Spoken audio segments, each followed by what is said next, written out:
Una persona ogni 6 secondi, indipendentemente dall'età e dal sesso, in una parte qualsiasi del mondo, viene colpita da ictus.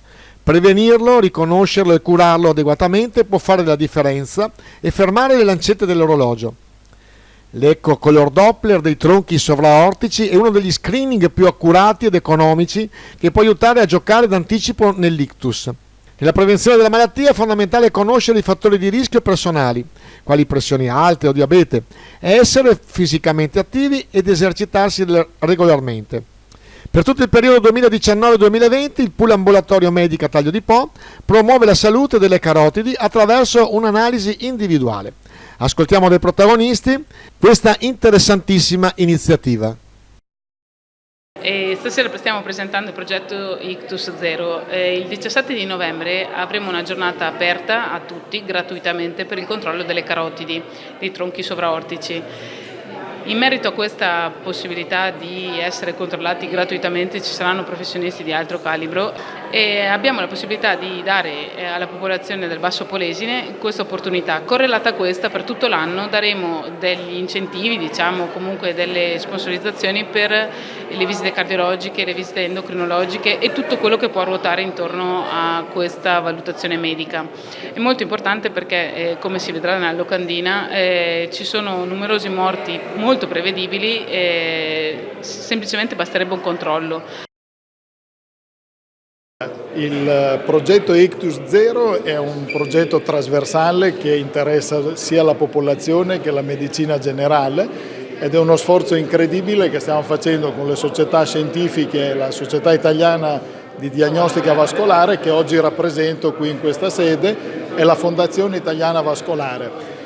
Si stima che circa a livello mondiale un ictus colpisce circa ogni 6 secondi la popolazione mondiale, portando alla morte un soggetto.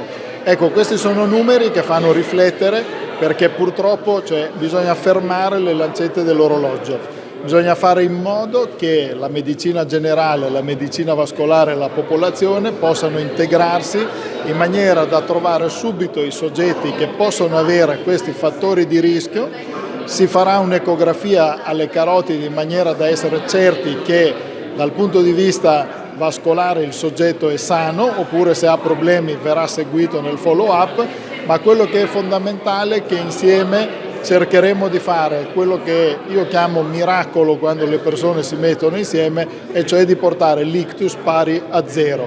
So che magari non riusciremo, siamo molto virtuosi, però una buona rete nelle piccole comunità e attraverso specialisti di primissimo ordine riescono a fare il miracolo. È uno screening che abbiamo fatto in altre sedi e da dove abbiamo preso spunto perché ha funzionato benissimo, la popolazione si è trovata bene e si terrà così. Domenica 17 novembre faremo una giornata insieme a tutto il board scientifico della Società Italiana di Diagnostica Vascolare per esaminare circa 150-200 persone. Successivamente varremo a tariffa ticket e senza nessuna lista di attesa nella sede di Taglio di Po, nell'ambulatorio Medica di Taglio di Po, questo tipo di esame perché riteniamo che sia importantissimo portare a un livello economico basso per poter essere fattibile questo esame e soprattutto senza lista di attesa in collaborazione con la medicina generale. Io ho gestito le dinamiche dell'ASL per quasi 15 anni in questo territorio e devo essere onesto, è uno degli esami più richiesti assolutamente dal medico di medicina generale. Questo oggi praticamente diventa un'opportunità sia per la medicina generale che per i cittadini e anche per le strutture che riescono a erogare questo servizio, un'opportunità unica e bisogna approfittare.